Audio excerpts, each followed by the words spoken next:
Hey folks, welcome to the 17th Annual Newburyport Documentary Film Festival. I'm Program Director James Sullivan. Today we're going to be speaking about one of our feature films that we have planned for our festival.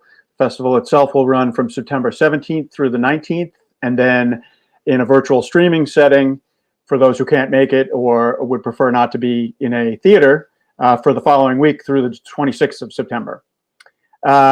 So today we're going to be talking about Voices from Vietnam, which is an hour-long feature film directed by Mark Biggs, who's going to be with us in a minute. I just want to show a short clip of the film, a trailer beforehand. I just want to let you know what you're going to be seeing because it's somewhat unique in the world of documentary film. Mark's film is about a Vietnam veteran named Larry Rottmann, who was a lieutenant during the Vietnam War and then spent several years traveling back to Vietnam to try to process the experience that he and his fellow soldiers had been through.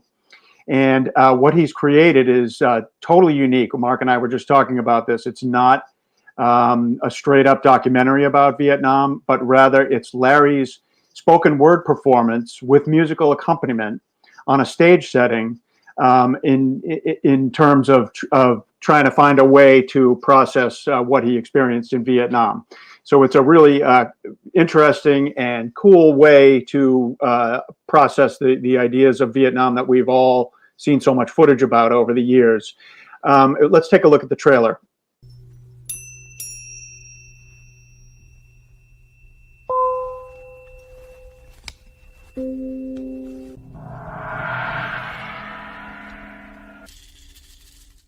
A young man once went off to war in a far country, and when he had time, he wrote home and he said, "Dear Mom, sure rains here a lot."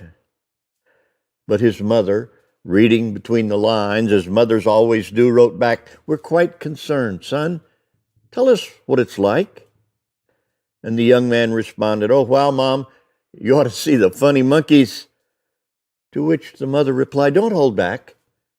How is it? How is it there?" And the young man wrote, "Mom, the sunsets here are spectacular, just spectacular. We need you to tell us everything. Please, tell us everything."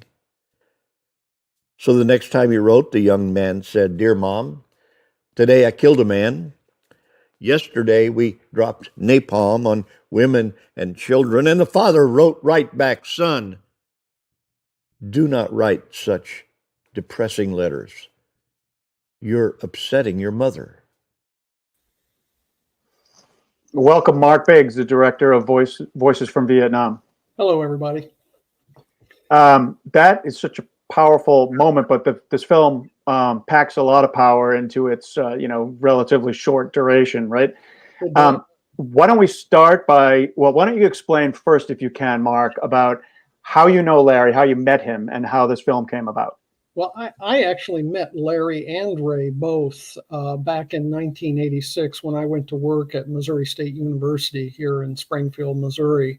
At that time, they were both also teaching at the university. And as a new faculty member, my department head came to me and said, "Hey, I've had a guy from English come over here and say that he wants to do a stage play and he needs some video work to accompany it because it's kind of a mixed bag of things."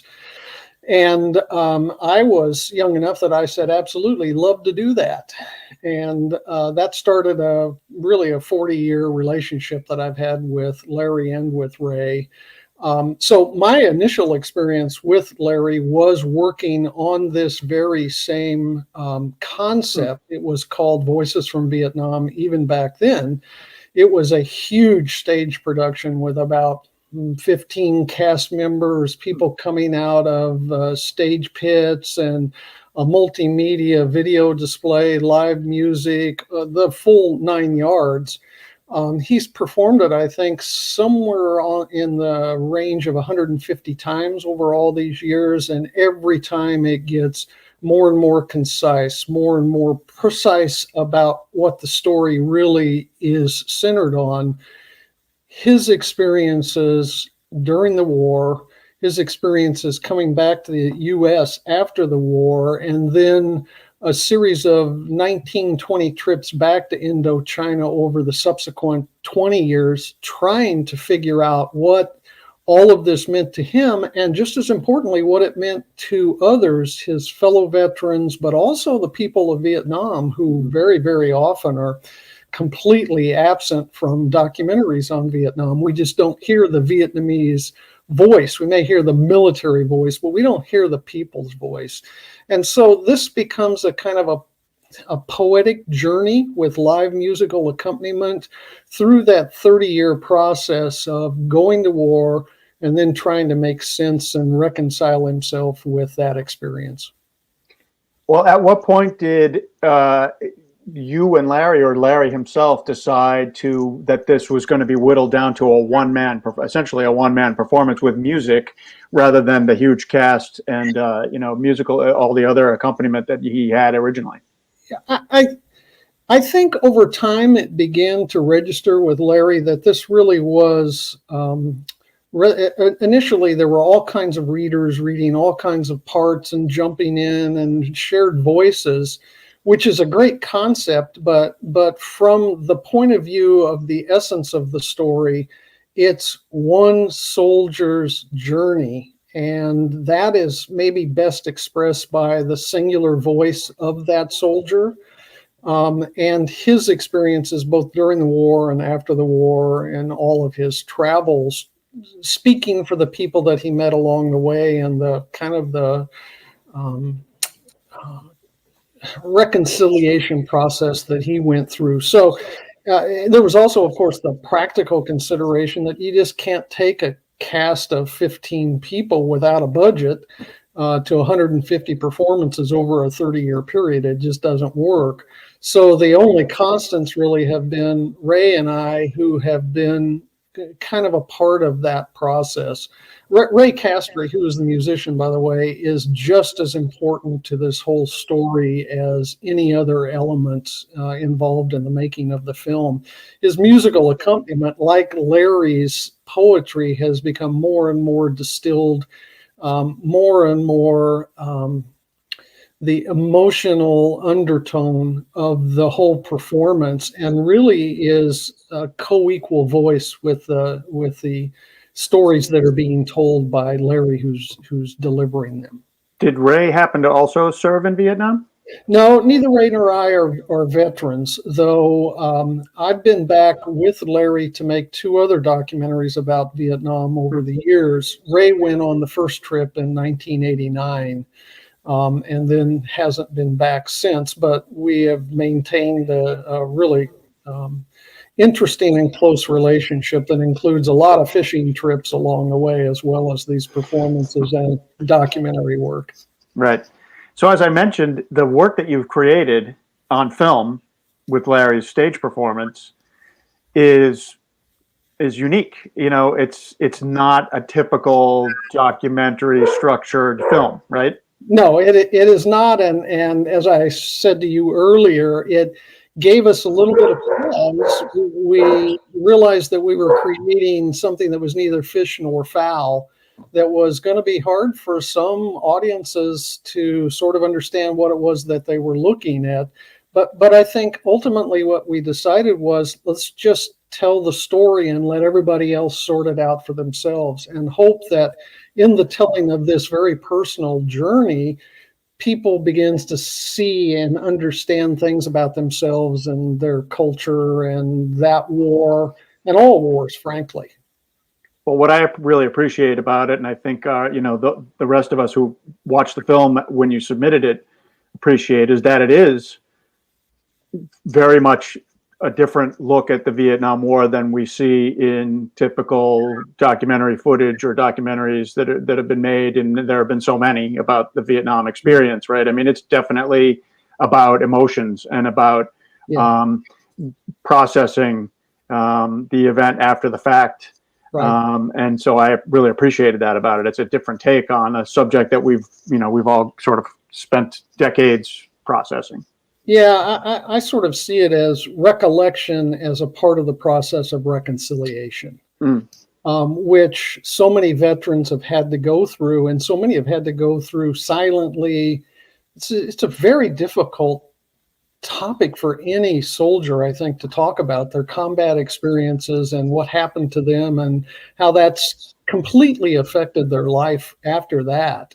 It's just very difficult to express. And Larry has spent, 35 years processing and writing. He writes novels as well as poetry. He writes essays. He's digested this experience through his own lens, but it's a lens that's, I think, useful for other people as well. Do you have any plans or hopes for trying to screen the film in Vietnam? Larry has lots and lots of contacts there. My assumption is that once we're done with the festival circuit, that we will send it off to those contacts and they will be free to use it as they see fit. Yeah. That's what we've done with our other 2 documentary projects, and I assume we'll do the same one with Voices. Have you had other experiences so far on the festival circuit, or are we sort of at the front end of that process for you? We're at the front end. We've been in one other festival. The sad thing for us is that we live in Springfield, Missouri, which is one of the hotbeds of COVID. And as the young elders, we are not as free to travel as we once were. I hope that we can all as a nation get a handle on this, because I would love to go back on the festival circuit. That's been a joy for me over the past 30 years doing these kinds of festivals. And I miss not being able to be there with you all. Well, we would love to have had you here, but in the meantime, we're doing these types of streaming events and, promotional events, which we really are grateful to you for taking part in. Anything else you want to say about the film, or have we kind of covered it for now? I think we've covered at least the background of it. It is, because it is a little bit unique in terms of form, I urge you to come and see the film and to give us whatever feedback you have on it. We really are interested in how well the filmed version connects. We have a pretty strong idea of how the theatrical version connects with theater audiences. It's a little more problematic, at least at the beginning of the release, to figure out what that relationship is going to be with the viewer. We hope that it is an emotional experience and that it is positive as well as challenging, and that you have a chance to see it. So come out and enjoy the festival. Great. Well, thank you so much, Mark, for your time. And we will send any and all feedback we get on the film back your way to Missouri. So thanks again, and we'll hope to talk to you again sometime soon. Thanks, James. Have a good festival. Thank you. And folks, we'll see you at the festival beginning Friday, September 17th.